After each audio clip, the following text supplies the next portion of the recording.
Voli sospesi dalla Gran Bretagna. Il Veneto predispone un'ordinanza per intercettare tutti coloro che sono rientrati dal Regno Unito affinché si sottopongano a tampone molecolare.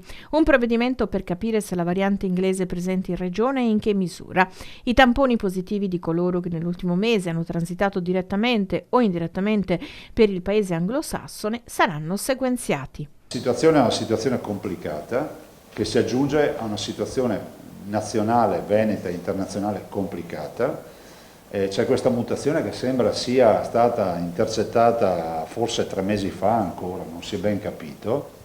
Di certo è che possiamo dire, io ho letto tutto il documento dell'ACDC, che è l'organo contro le malattie, soprattutto di governo di questi processi europeo, che ha sede a Stoccolma, e nel dispositivo, nella relazione di questa mattina, di queste ore, dice fondamentalmente che ci sono degli aspetti che noi non possiamo trascurare. Una mutazione che colpisce mediamente oggi la media dei pazienti intercettati, può voler dire tutto, può voler dire nulla. Anche qui capita spesso che noi diciamo delle cose qui e vengono fortemente strumentalizzate o artatamente strumentalizzate.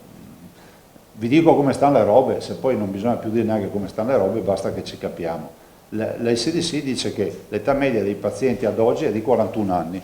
L'andamento della curva inglese potrebbe spiegare anche la curva epidemiologica nostrana, che non accenna a scendere, anzi è un andamento segmentato, scende un po' e risale. Lo lasciamo dire ai tecnici.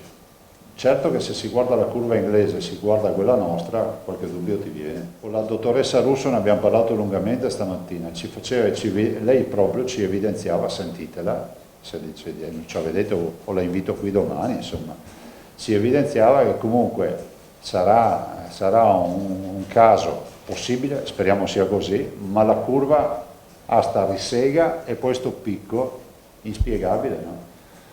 Dalle prime valutazioni della comunità scientifica, la nuova variante non neutralizzerebbe la valenza del vaccino predisposto.